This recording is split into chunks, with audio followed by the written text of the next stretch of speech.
Folksy, hello. Echo 670. All right, so whenever I visited Jeff gave me a Echo 6700. Oddly enough, that Echo actually belonged to Adam. They got like a business partnership going on, sort of, kind of. Well, Adam was like, hey, give me that 6700 back and I'll hook you up with this 670. People like the 670 better.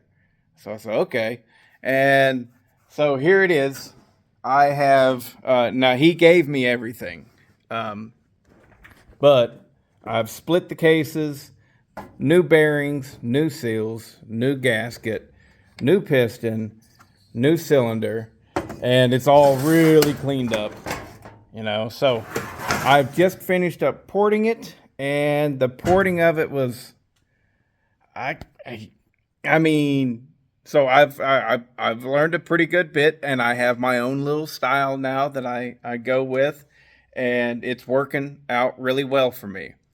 And well, based on my little style and how I do things, the way that they set up this cylinder is weird, bruv. I mean, it is. It's weird. So the numbers, I just got rid of the gasket, right? And we were at 77 on the intake, 105 on the exhaust, and 120.4 on the transfers. And those are pretty good numbers. I mean, the exhaust is a little bit low there, but dang, just by removing the frickin' base gasket, those are pretty good numbers. But the transfers is what's crazy. The transfers are opening really soon. 120? So I was like, man. So anyways, and that was with a 30, that gave me, without a base gasket, still had a 38,000 squish. So with a base gasket, this thing probably has 65,000 squish or something like that. 60, a lot, which is typical of the Echoes. So I machined the base, and without a base gasket, the squish is at 25 thousandths. This gave me intake of 78.6, exhaust of 106, and transfers of 123. And so I was like, all right. So the only thing that I did, they have that very, very, very common burr right there on the floor, right there on the floor of the intake. I removed that. I raised the exhaust. I raised the exhaust to 101, and I didn't touch the transfers. Lower or upper, I didn't touch them because after machine work, they fell at 123, which, man, that's perfect. I think. And so, yeah, so we're going to put this thing back together and see how she runs. I got to say that I have never actually ran one of these saws. I know a lot of people are like, oh, they're good torquey saws and everything. And, I'm like, okay, are they? Or are they just slow? I don't know. Because it's only got a 34 millimeter stroke, guys.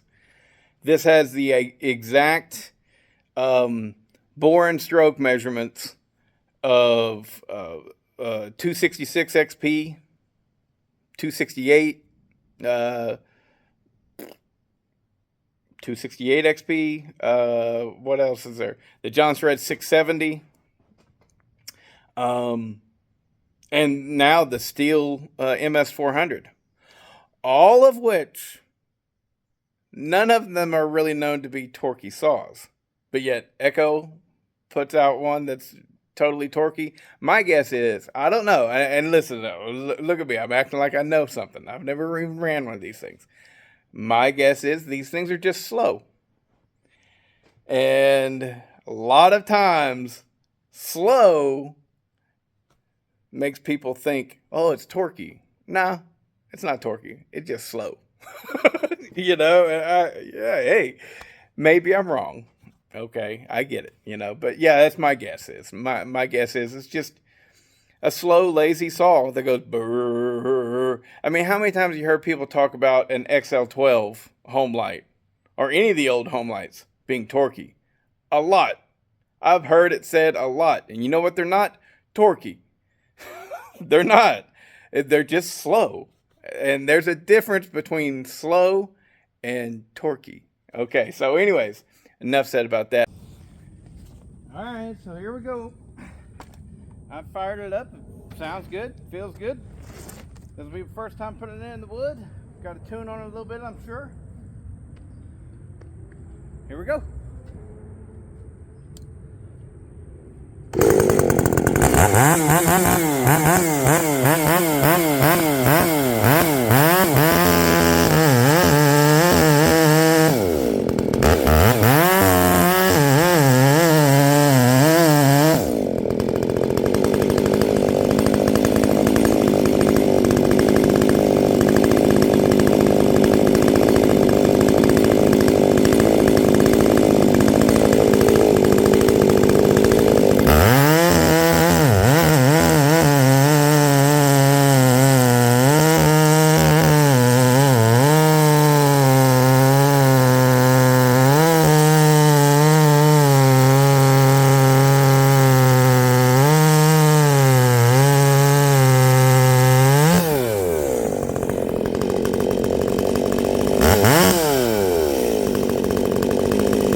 hopefully that didn't break anything.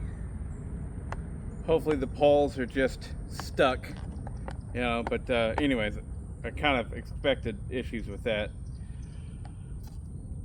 It feels great. I don't know how they run in stock form, but yeah, it's pretty much kicking ass now. So yeah, it feels really good. The chain, it's not that the chain's all that aggressive, it's just probably just slightly blunt. I don't know, it feels good, it looks good. It's just not cutting real smooth. All right, so this is the same chain that I just sharpened up the other day for the Echo 590. I just threw it on here, you know, just because that's what's up. And but yeah, I am not touching it. That's exactly the way that I'm going to leave it. It runs fantastic. It really digs, really feels good. And you know, this doesn't feel nearly as heavy as that big FCO I just got. You know, like a pound difference makes a big difference. So, but anyways, lovely saw, good running saw. Everybody give a thanks to Adam, because he's the one that hooked me up with this. Maybe someday I'll port a saw for him or something like that, you know. But as of right now, he's got like 20 of these things, you know. And this one was in pieces and needed that bottom end rebuilt and everything. Hooked it up. Now it's a solid saw. Really solid runner. Got to figure out what's going on with the pawls there, because I had taken them off. I did a timing advance of this thing for this thing. I advanced it 34,000ths of an inch, whatever that is. But I did a timing advance, and in doing so, these things have a plastic fin set up on the flywheel, you know. And that I had to remove the pawls and everything to take that off. Anyways, then putting them back together, I Loctited them, but I didn't give it time to dry. So those screws are hopefully just down in the bottom and it didn't chew up anything.